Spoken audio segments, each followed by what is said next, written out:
84-85 মন মাছ তুলছি, আরো 60 মনে আশা করতেছি।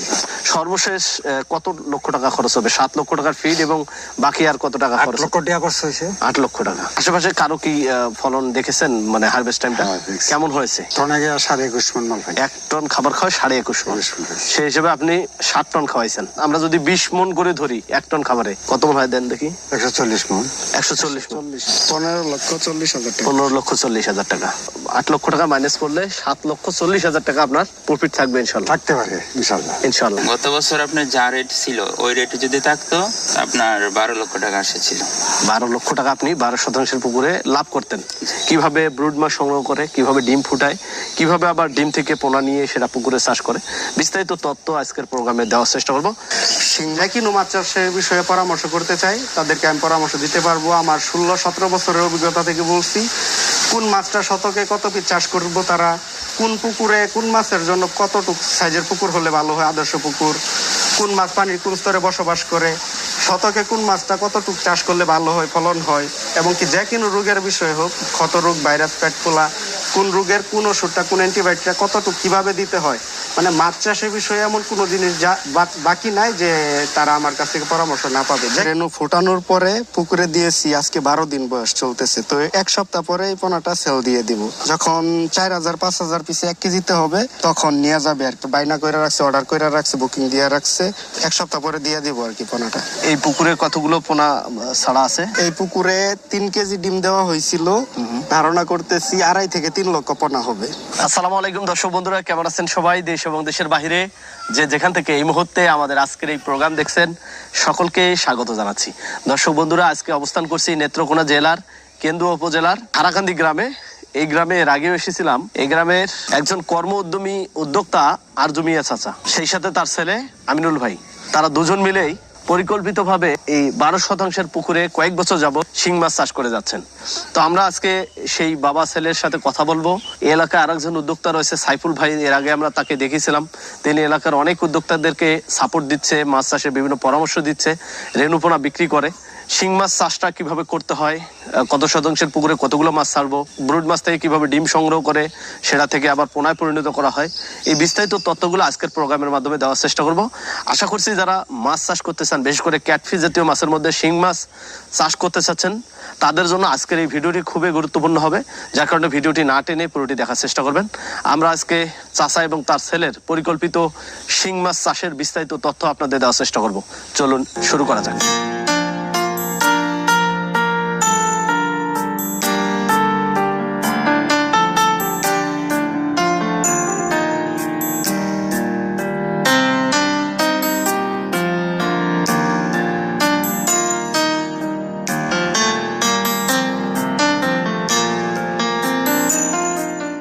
দর্শক, আমরা বলছিলাম আপনাদের যে এই পুকুরে হারভেস্ট টাইমটা আপনাদের দেখাবো। আসসালামু আলাইকুম। ওয়ালাইকুম সালাম। চাচা কেমন আছেন আপনি? ভালোই আছে, আপনি কেমন আছেন? আলহামদুলিল্লাহ। পুকুর ছাকা হচ্ছে তাই না চাচা? না, খাবার দিতে পারছি না। আজকে পারেননি, কাল সকাল হতে হতে পানি সব শেষ হয়ে যাবে ইনশাল্লাহ হবে। চাচা, এর আগে আমরা আপনার কাছ থেকে এই পুকুরের মাছ চাষের গল্প দর্শকদের জানিয়েছি। আমরা একটা তথ্য দিয়েছিলাম যে এই পুকুরে 120 থেকে 30 বা 40 মণ পর্যন্ত মাছ পাওয়া সম্ভব 12% পুকুরে। ফাইনালি এসে কি দেখতে পাচ্ছেন, মাছ কতটুকু এ পর্যন্ত তুললেন, আরো কতটুকু হবে ইনশাল্লাহ? আমি 84-85 মন মাছ তুলছি, আরো 60 মনে আশা করতেছি। পানি তো অনেকটা শুকায় ফেলছেন, কত ফিট এটা গভীর ছিল? ওটা গভীর আছে 10.5-11 ফুট আছে। তো কালকে যে মাছ বিক্রি করলেন 84-85 মণ, কেমন বাজার পেলেন এবছরে? বাজার ড্যাম পাইছি। আচ্ছা, কি কারণে বাজারটা এবারে কম পেলেন? এটা তো আর জানি না, এটা তো এলাকা পৃথিবীর মধ্যে কি শুরু হয়েছে যে আচ্ছা এই বছর। আচ্ছা, বললাম না, গত বছর মাছের দর তো ভালো দর আছে। গত বছরে কেমন দামে বিক্রি করছিলেন? গত বছর আমি 11,000 টাকা দরে বিক্রি করছিলাম, কিন্তু মাছ ছোট আছে, ছোট ছিল। এই বছর মাছ 10 টাকা কেজি আইছে। আচ্ছা, আর গত বছর মাছ 25 টাকা কেজি আছে, অনেক পার্থক্য। 11,000 টাকা দর দিচ্ছে। আর এই মাছ আমার হিসাবে 14,000 টাকা দর যাওয়ার কথা, কিন্তু 13 পাইছি না। আচ্ছা আচ্ছা, 12 পাইছি না, 11 পাইছি। 11,000 টাকা দরে বিক্রি করছি, তো আমি ইনশাল্লাহ লাভবান। তারপর লাভবান ইনশাআল্লাহ। তারপরেও লাভবান। যাই হোক, আমরা এখন একটু ক্যালকুলেশন করি, যেহেতু শেষ সময় এসে, এখন তো হিসাব নিকাশের সময়, তাই না? যা খরচ করছেন বিক্রি করার পরে যা আয় হবে তা থেকে খরচটা বাদ দিয়ে যা থাকবে তাই তো লাভ, তাই না? ঠিক আছে। এই পুকুরে কি পরিমাণ খাদ্য খাওয়িয়েছেন আপনি এই কত মাস ধরে? 10 মাসে তার সেবা শেষ হয়েছে। 10 মাস এখানে লালন পালন করছেন। খাওয়া করছি 10 মাসে কত বস্তা ফিড খাওয়াইছেন মাছকে? 60 টন মাল গেছে। 60 টন। এই 60 টন ফিডের দাম কেমন? 100 টাকা কেজি। 100 টাকা কেজি। তার মানে 7 লক্ষ টাকার খাবার খাওয়াইছেন। অনেক টাকার খাবার খাওয়াইছেন। এখানে আরো ট্রিটমেন্ট আছে না, মানে ওষুধ বা অন্য কোনো আছে treatment? আছে, পানি আছে, আচ্ছা, বিদ্যুতের বিল পানি আছে। দিতে হয়। হ্যাঁ। আর অন্য কি কি পারপোসে খরচ হয়েছে? প্রতি মাসে তো আমার 1000-1200 টাকা এমনি খরচ হতে? মেডিসিন লাগবে। আচ্ছা, সর্বশেষ কত লক্ষ টাকা খরচ হবে? 7 লক্ষ টাকার ফিড এবং বাকি আর কত টাকা 8 খরচ? লক্ষ টাকা খরচ হয়েছে। 8 লক্ষ টাকা। আশেপাশে কারো কি ফলন দেখেছেন, মানে হারভেস্ট টাইমটা হ্যাঁ, দেখছি। কেমন হয়েছে? টনে গিয়ে 21.5 মণ মাল পাই। 1 টন খাবার খাওয়া 21.5 মণ। 21 মণ হয়েছে। সেই হিসেবে আপনি 7 টন খাওয়াইছেন। আমরা যদি 20 মণ করে ধরি 1 টন খাবারে, কত মণ হয় দেন দেখি? 140 মণ। 140 মণ। 140 মণকে আপনি গুণ দেন, 11,000 গুণন হচ্ছে 40, 140। গুণ 140, 15,40,000 টাকা। 15,40,000 টাকা। 8 লক্ষ টাকা মাইনাস করলে 7,40,000 টাকা আপনার প্রফিট থাকবে ইনশাল্লাহ। থাকতে পারে ইনশাআল্লাহ। ইনশাল্লাহ। এই যে 10 মাস কষ্ট করে এখানে লালন পালন করছেন, পারিপার্শ্বিক অনেক প্রতিবন্ধকতা আছে, ঝড় বৃষ্টি, প্রাকৃতিক দুর্যোগ, অনেক কিছু কিন্তু এটার সাথে জড়িত। হ্যাঁ। 10 মাস এটাকে লালন পালন করতে হয়েছে, দেখতে হয়েছে। এখনকার অনুভূতিটা কি বা আনন্দটা কেমন লাগতেছে আপনাকে? ভালো লাগতেছে। আলহামদুলিল্লাহ। আমিনুল ভাই, আপনার কাছ থেকে একটু জানতে চাই, আপনি তো একটা চাকরি পেশার সাথে জড়িত আছেন। এই যে বাবা এটা করতেছে, সার্বক্ষণিক হয়তো আপনি এটার সাথে লেগে আছেন। আপনার কাছে কেমন লাগতেছে, যে বা কেমন খুশির বিষয়টা, বা আপনি কি ধারণা করছিলেন একটু যদি বলেন? না, ওটা আপনার দেখা যাচ্ছে 10 মাস মাছটা লালন পালন করার পরে লাস্টে যখন রেজাল্টটা ভালো আসছে, সেই হিসেবে অনেক আনন্দই লাগতেছে। আচ্ছা, তবে বাজার রেট কিন্তু আপনার কম। গত বছর আপনার যা রেট ছিল ওই রেটে যদি থাকতো আপনার 12 লক্ষ টাকা আসেছিল। 12 লক্ষ টাকা আপনি 12% পুকুরে লাভ করতেন। জি, এই যেটা পেয়েছেন তাতে কি খুশি না?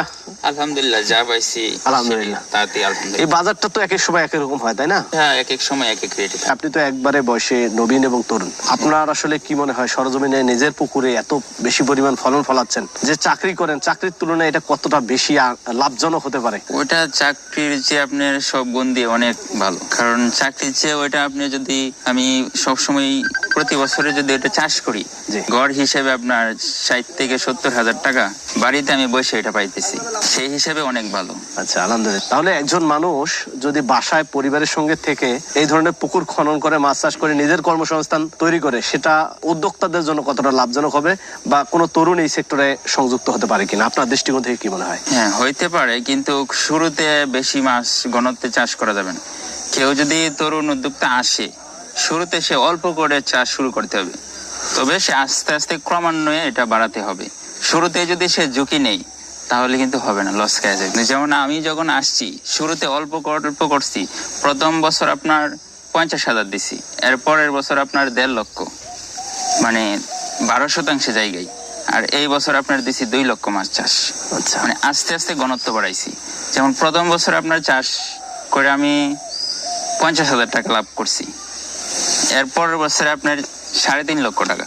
মানে এই বছরে আমি যা পাইছি বাকিটা সব মিলে আপনার 8 লক্ষ টাকার মতন থাকতে পারে। আলহামদুলিল্লাহ। এই শিং মাছ নিয়ে কোনো পরিকল্পনা রয়েছে কিনা? পরবর্তীতে আপনার এটার মধ্যে শিং দেব। তারপরে আমার আরেকটা পুকুর আছে, বড় পুকুর হাওড়ের মধ্যে, ওটা আপনার 100 শতক জায়গা। তো ওইটার মধ্যে আবার শিং মাছ চাষ দিই, মানে দুইটার মধ্যে একত্রে চাষ করবো। সিংহের শ্বাসটা ছোট্ট ফুসকুনি ভালো, 2 কাটা 3 কাটা, বড় জোর 4 কাটা। আর বেশি বড় ফুসকুনি হলে এটা একটা ব্যামা হয়ে যায়। এই মেডিসিন যে ওষুধ ব্যবহার করতে খুব কঠিন। ওষুধ মনে হয় যে ছোট ফুসকুনিতে ওষুধ ব্যবহার করতে খুব সুবিধা। আবার ওষুধ যদি কিছু কম পড়ে তা কাজ করে, কিন্তু বড় ফুসকুনির মধ্যে ওষুধ যদি 19-20 হয় কাজ করবে না। করতে পারে, এটা তো পুঁজির ব্যাপার, সবাই করতে পারবে না।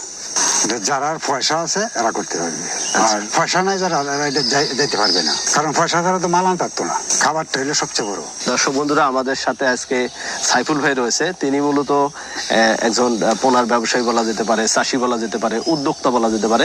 এলাকার চাষিদের সাপোর্ট দেওয়ার পাশাপাশি দেশের অনেক তরুণ যুবকদের উৎসাহ দিয়ে তাদের এই ধরনের পুকুরে মাছ চাষে উদ্বুদ্ধ করে যাচ্ছে।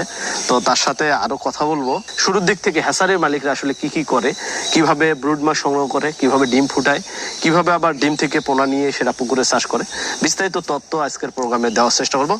শিং মাছ চাষ করলে প্রথমে ভালো একটা পুকুর সিলেক্ট করতে হবে। পুকুরে যে সূর্য আলো পরে, রোদ পরে, প্লাস ময়লা আবর্জনা, গাছের পাতা, এরকম পুকুর যেন না থাকে আর কি। প্লাস অতিরিক্ত কাদা যদি থাকে নিচে, তাইলে এটা উঠায় লাইতে হবে। তারপরে মাছ ছাড়ার আগে পুকুরটা ভালো করে প্রস্তুত করতে হবে। পুকুরের শতাংশ আর আধা কেজি করে চুন ব্যবহার করতে হবে। চুন দিয়ে মই দিয়ে পানি ঢোকাতে হবে প্রাথমিক অবস্থায় 5 ফিট। তো মাছ ছাড়ার আগে প্রতি শতাংশ হারে 200 গ্রাম করে টিএসপি সার, সরিষার খোল, পাউডার নার্সারি এগুলো একসাথে মিশিয়ে পুকুরে পানিতে ছিটিয়ে দিতে হবে। তারপরে পোনা দেওয়ার পরই জীবাণুনাশক করতে হবে আর কি। তো পোনা ছোট যখন থাকে তো 10 দিন পর পরে জীবাণুনাশক করতে হয়। তো 1 মাস হয়ে গেলে তখন তো ফিট খাবার খাই, তখন থেকে নিয়মিত 10 দিন পর পর উকুননাশক দেওয়া শুরু করতে হবে। ধরেন আজকে যদি উকুননাশক দেয়, পরের দিন জীবাণুনাশক করতে হবে। চুন, লবণ, পটাশ আছে বা টিমসেন আছে, মাইক্রোনিল আছে, পেথোনিল, পলগাট, অনেক জীবাণুনাশক আছে যেটাই দেয়। মানে উকুননাশক দেওয়ার পরের দিনই জীবাণুনাশক করতে হবে। তারপর 2 দিন গ্যাপ দিয়া দেখা গেছে গ্যাসের ডোজ করতে হয়। একোয়াফোর আছে, জিওলাইট আছে, রক আছে, আবার ম্যাট্রিক্স আছে। গ্যাসের ডোজ করার পরে 1 দিন পরে যদি প্রোবায়োটিক দেওয়া দেয়, 4টা ওষুধ নিয়মিত ব্যবহার করে 10 দিন পর পর অন্তর অন্তর, তাহলে দেখা যাচ্ছে শিং মাছে আর কোনো সমস্যা হয় না। 10টা পুকুরে চাষ করেন, 10টা পুকুরে ভালো ফলন হওয়ার সম্ভাবনা থাকে। তারপরও যদি কোনো কারণে দেখা গেছে ভাইরাস ধরে, তাহলে বিভিন্ন অ্যান্টিবায়োটিক আছে। সিপ্রোফ্লক্সাসিন গ্রুপের এরিথ্রোমাইসিন আছে। সাথে যদি ভিটামিন বি কমপ্লেক্স দেওয়া যায় বা ভিটামিন সি, তাহলে অ্যান্টিবায়োটিক গুলো দিলে দেখা গেছে ভাইরাসকৃত মাছও ভালো হয়ে যাইতেছে। আমি অ্যাভেলেবেল অনেক পুকুরের মাছ এভাবে ভালো করছি। এখানে ব্রুট মাছ বাছাই করা হচ্ছে। যে ব্রুট মাছ থেকে আমরা শিঙের রেণু ডিম নেই, এই মাছগুলো বাছাই করে হ্যাচারিতে তোলা হবে। তারপর এগুলো আমরা পিজি করব। পিজি করার পর 5 থেকে 6 দিনের মধ্যে বাচ্চা হয়ে যাবে। ডিম থেকে ডিম দিয়ে বাচ্চা হবে। তো ব্রুট মাছগুলো কেজিতে 7-8 পিসে কেজি, বড় বড় অনেক বড় বড় হয়েছে, তাই না? জি। কতদিন রাখা ছিল এখানে পুকুরে? পুকুরে এগুলোর বয়স 2 থেকে 2.5 বছর এরকম হবে। 2 থেকে 2.5 বছর? জি, 2 বছর প্লাস হইলে রেণুগুলো, পোনাগুলো ভালো হবে। এটা কত শতাংশের পুকুর ছিল? এটা 20 শতক হবে এরকম। 20 শতক না? জি, এখানে শুধু ব্রুট মাছ রাখা হয়, মা মাছটা। ওখানে যে ব্রুট মাছগুলো দেখছেন, এগুলো সিলেক্ট করে আনার পর পিজি করি। পিজি করার পর এই মাছটা নীল হাপার মধ্যে রাখলে দেখা গেছে এই মাছটা ডিম ছাড়ে। ডিম ছাড়ার পর এই ছিদ্র দিয়ে ডিমটা নিচে পড়ে যায়। তো ওই ডিমটা পরে আমরা আবার সংরক্ষণ করে এই যে দেখেন এই টাঙ্কিতে রাখা হয়েছে। এই টাঙ্কিতে এভাবে রেখে এই যে ঝর্ণা চলতেছে, এবার 4 দিন ঝর্ণা দেওয়ার পর ডিমটা ফুটে এই যে এরকম রেণুতে রূপান্তরিত হয়। যে রেণুটা দেখতেছেন, 4 দিন পরে এরকম এটা আগামীকালকে ডেলিভারি হবে। তাই? জি জি। এই রেণুটা আবার কি হবে? এই রেণুটা পরে আমরা পুকুরে ছাড়ি। পুকুর আগে প্রস্তুত করা থাকে। তো পুকুরে ছাড়ার পর ডিম খাওয়াই 2 দিন, তারপর থেকে পাউডার নার্সারি দিতে হয়। 25-30 দিন এরকম আমরা পরিচর্যা যত্ন নিয়ে তারপর আমাদের কাছে এই পোনাগুলো আমরা সেল দিয়ে দিই। এটা আমরা ট্যাঙ্কিতে রেণু ফোটানোর পরে পুকুরে দিয়েছি। আজকে 12 দিন বয়স চলতেছে। তো 1 সপ্তাহ পরে এই পোনাটা সেল দিয়ে দিব। যখন 4000-5000 পিসে 1 কেজিতে হবে তখন নিয়ে যাবে আর কি। বাইনা করে রাখছে, অর্ডার করে রাখছে, বুকিং দিয়ে রাখছে। 1 সপ্তাহ পরে দিয়ে দিব আর কি পোনাটা। এই পুকুরে কতগুলো পোনা ছাড়া আছে? এই পুকুরে 3 কেজি ডিম দেওয়া হয়েছিল। ধারণা করতেছি 2.5 থেকে 3 লক্ষ পোনা হবে উৎপাদন। এখানে কতদিন রাখবেন? এখানে ডিম দেওয়ার পর 25 থেকে 30 দিন নার্সিং করি, তারপরে এটা কালচার দেওয়ার উপযুক্ত হয়। শিং মাছ আবার বেশি বড় হয়ে গেলে কালচার দিলে একটু সমস্যা দেখা গেছে। জার্নি করাতে বা মাপার সময় টারে কাটা গেতায়। তো সব থেকে ভালো হয় 4000 থেকে 5000 লাইনে আসলে টান দিলে কেউ যদি 1 গ্রেডের পোনা নিতে চায় তো এই সাইজের পোনাটা দেওয়া সব থেকে ভালো হয়। ফিমেল মাছটা বেশি চা পার্সেন্টেজ, তো যেভাবে চা ওইভাবে আমরা দিতে পারি। এই যে 20-25 দিনে এখানে কি যত্ন নিতে হয়, পরিচর্যার কাজ কি? এখানে ডিম দেওয়ার পর প্রথম 2 দিন আমরা ডিম, হাঁসের, মুরগির ডিম সিদ্ধ করে ব্লেন্ডারিং করে তারপর পুকুরে দিয়া দেই। তো 2 দিন পর থেকে 3 দিনের মাথায় পাউডার নার্সারি আছে। ওই নার্সারিটা 25-30 দিন পর্যন্ত পাউডার নার্সারি খাবার দেয় আর কি। কেউ পোনা নিলে যদি ফিমেল মাছ নিতে চা বেশি 1 গ্রেডের পোনা বা নিরাপদে, তাহলে আমিও বলি, এটা অনেক অভিজ্ঞ ডাক্তাররাও বলে যে ছোট পোনা ক্রয় করার জন্য 4 থেকে 5000 লাইন পোনাটা নিরাপদ বেশি। প্রথম টানের মাছটা সবসময় ভালো হয়। তো যারা চাষ করব আমি বলি যে সবাই প্রথম টানের মাছটা ক্রয় করার চেষ্টা করবেন। ফিমেল মাছের পার্সেন্টেজ বেশি থাকবে, তাহলে আপনি লাভবান হতে পারবেন। ফিমেল মাছটা দেখবেন পুরুষ মাছ থেকে সাইজে প্রায় 2 গুণ বেশি বড় হয়। তো 5 মাসের মধ্যে ফিমেল মাছটা 12 থেকে 15টা কেজিতে আনা সম্ভব চাষে। এই শিং মাছের পাশাপাশি আর কি কি মাছের করতে পারতেছেন বা কি কি মাছের পোনা উৎপাদন করা যায়, এসব বিষয় যদি একটু বলেন। আমি শিং মাছের পোনা ও রেণু উৎপাদন করি, ট্যাংরা মাছের পোনা ও রেণু উৎপাদন করি, আবার গোলসা মাছের রেণু ও পোনা উৎপাদন করি। পাবদা মাছের পোনাও আমি রেণু ও পোনা উৎপাদন করি এবং সারা বাংলাদেশে এগুলো সেল দিই। আচ্ছা। এই যে এগুলো হচ্ছে ভিয়েতনামি শোল মাছের পোনা, অরিজিনাল ভিয়েতনামি শোল মাছের পোনা। শোল মাছ, বাহ, জি জি। এই তো অনেক চঞ্চল প্রকৃতির। তা আর 10 দিন পরে সেল দেওয়া যাবে আর কি। বা এই সাইজেরটা অনেকেই নেয়। গোল্ডেন রুই মাছের পোনা। রুই মাছ, জি, গোল্ডেন লাল রুই মাছের পোনা। এটা তো বেশ বাংলাদেশে এখন জনপ্রিয় হচ্ছে না? জি জি জি, নতুন প্রজাতির রুই মাছ, এগুলো খুব চাহিদা বর্তমানে, দামও বেশি। মোটামুটি সকল প্রজাতির মাছের পোনা আমাদের কাছে পাবেন, সবগুলোই করি, চিংড়ি মাছটা বাদে। চিংড়ি মাছটা দেখা গেছে এখন আমরা শুরু করিনি। ভিয়েতনামি অরিজিনাল কই মাছের পোনা, হাইব্রিড মনোসেক্স, তেলাপিয়া মাছের পোনা, টাইগার মনোসেক্স এবং অন্য সকল প্রজাতির মাছের পোনা আমরা উৎপাদন করে সেল দিই। সারা বাংলাদেশ থেকে আমাদের ময়মনসিংহে পোনা ক্রয় করে, কারণ সবাই জানে ময়মনসিংহে পোনা চাষ করলে ভালো রেজাল্ট পাওয়া যায়। পোনার জন্য ময়মনসিংহ এমনি নাম করা আর কি, সবাই জানে। এই যে কই মাছটা দেখালাম আপনারে, পোনার পুকুর, এক পুকুরে দেখাইছি পোনা উৎপাদনের পুকুর, আবার কালচারে দেওয়ার পুকুরটা আপনারা দেখাইছি, মাঝার সাইজের যে দেখছেন এটা কালচারের পুকুর, আবার হারভেস্টিং পুকুরের মাছটা আপনারা দেখাইছি। তো অনেকেই বর্তমানে কই মাছ চাষ সঠিকভাবে না করার কারণে তারাও লস খাচ্ছে। অরিজিনাল ভিয়েতনামি কই মাছের পোনা যদি চাষ করা যায়, এখনো চাষিরা অনেক লাভবান হইতেছে। আপনার হাইট কোম্পানির খাবারে আমরা 1 কেজি থেকে 1100 গ্রাম খাবারে 1 কেজি কই মাছ উৎপাদন করতে পারতেছি বর্তমানে। এগুলো শতকে 2000-3000 পিস চাষ করা যায়, 5-6 মণ মাছ উৎপাদন করতেছে, 7 মণ 1 শতকে। আপনি এই চাষের সাথে জড়িত এবং পোনা উৎপাদন করতেছেন, পোনা সরবরাহ করতেছেন। নতুন যারা এই সেক্টরে আসতে চায় বা চাষ করতে চাচ্ছে তাদের জন্য বরাবরের মতো আপনার পরামর্শ কি? কেউ পরামর্শ নিতে চাইলে তাদের সার্বিক সহযোগিতা করার মনোবল রয়েছে কিনা, এইসব বিষয়ে যদি কিছু বলেন। যে যারা নতুন চাষ করতে চায় তাদেরকে বলবো, যদি আমারে ফোন দেয়, যে কোনো মাছ চাষের বিষয়ে পরামর্শ করতে চাই, তাদেরকে আমি পরামর্শ দিতে পারবো। আমার 16-17 বছরের অভিজ্ঞতা থেকে বলছি, কোন মাছটা শতকে কত পিস চাষ করবো, তারা কোন পুকুরে কোন মাছের জন্য কতটুকু সাইজের পুকুর হলে ভালো হয়, আদর্শ পুকুর, কোন মাছ পানির কোন স্তরে বসবাস করে, শতকে কোন মাছটা কতটুকু চাষ করলে ভালো হয়, ফলন হয়, এবং কি যে কোনো রোগের বিষয় হোক, ক্ষত রোগ, ভাইরাস, পেট ফোলা, কোন রোগের কোন ওষুধটা, কোন অ্যান্টিবায়োটিকটা কতটুকু কিভাবে দিতে হয়, মানে মাছ চাষের বিষয়ে এমন কোনো জিনিস বাকি নাই যে তারা আমার কাছ থেকে পরামর্শ না পাবে। যে কোনো রোগ হোক, অনেকে শিং মাছ চাষে ভয় পা, দেখা যাচ্ছে ক্ষত রোগ, ভাইরাস, এগুলো নিয়ে ভয় পা। তাদেরকে বলবো, কারো মাছ পুকুরের মাছে যদি ভাইরাস ধরে আমার সাথে যোগাযোগ করবেন, আমি ওষুধ লিখে দিব, যেভাবে দিতে বললি এভাবে যদি আপনি ব্যবহার করেন, 3 দিনের মধ্যে আপনার মাছ ভালো হয়ে যাবে। আপনি আগে আপনার এলাকার কারো ভাইরাস পুকুরের মাছ সুস্থ করবেন, তারপর যদি ভালো করতে পারি পরে আপনি চাষে নাইবেন, দেখার পর সমস্যা নেই। যারা ভয় পান আর কি চাষ করতে। রেণু পোনা বিক্রি করতেছেন, মানুষকে চাষে উদ্বুদ্ধ করতেছেন, এখানে তো নিজের একটা ব্যক্তি স্বার্থ রয়েছে। আপনি এসব করে ব্যক্তিগতভাবে কেমন আছেন বা কেমন থাকা যাচ্ছে?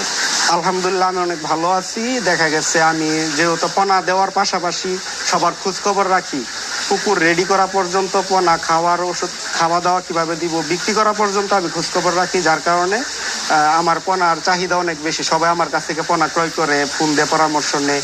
আল্লাহর রহমতে অনেক, আমাদের নার্সারি প্রজেক্টও দেখছেন অনেক বড়, অনেক পোনা সেল দিই আমি আল্লাহর রহমতে। তো অনেক কথা হলো, আজকের প্রোগ্রামটা দর্শকদের দেখাতে চাইছিলাম যে হারভেস্টের বিষয়। তো আমরা মোটামুটি চেষ্টা করছি হারভেস্ট থেকে শুরু করে পোনা উৎপাদনের বিভিন্ন বিষয়ে দর্শকদের জানানোর। আমি আশা করি যারা মাছ চাষ করতে চায় তারা উপকৃত হবে আজকের এই ভিডিওটি দেখে। আমরা আপনার শারীরিক সুস্বাস্থ্যতা কামনা করতেছি, সেই সাথে আপনাদের এই যে ময়মনসিংহ, ত্রিশাল সহ বিভিন্ন জায়গার চাষিরা যে মাছ চাষ করে স্বাবলম্বী হচ্ছে, তাদেরও সামনের দিন সুগম কামনা করে বিদায় নিচ্ছি। আসসালামু আলাইকুম। ওয়ালাইকুম আসসালাম। দর্শক বন্ধুরা, আজকে সারাদিনটি আমরা এই ময়মনসিংহ, ত্রিশালের বিভিন্ন জায়গা ঘুরে বেড়েছি। আজকে যে চাষির গল্প আপনাদের জানালাম, এটা হচ্ছে অনেকের কাছে অবিশ্বাস্য মনে হবে, তবে অবিশ্বাস্য হলে সত্য যে এই অঞ্চলের চাষিরা এই অধিক ঘনত্বে মাছ চাষ করে তার স্বাবলম্বী হচ্ছে। পাশাপাশি এই সাইফুল ভাইয়ের মতো অসংখ্য তরুণ বেকার যুবকদের কর্মসংস্থানের সুযোগ সৃষ্টি হয়েছে এই ধরনের হ্যাচারিতে মাছের রেণুপোনা উৎপাদন করে। এই মাছের রেণুপোনা উৎপাদিত সারা দেশে ছড়িয়ে যাচ্ছে এবং আমাদের দেশের মৎস্য সেক্টরের মাছের উৎপাদন দিন দিন বৃদ্ধি পাচ্ছে এবং আমাদের দেশের কৃষি অর্থনীতি সমৃদ্ধ হচ্ছে। দর্শক, এই ছিল শিং মাছ চাষ পদ্ধতি এবং এর কালচার নিয়ে এর কালচারের বিভিন্ন তথ্য নিয়ে আমাদের আজকের এই প্রতিবেদন। আপনাদের আশেপাশের সফলতার গল্প আমাদের জানিয়ে দিন। আমাদের সাফল্য কথা টিম চলে যাবে আপনাদের কাছে। ধন্যবাদ সবাই।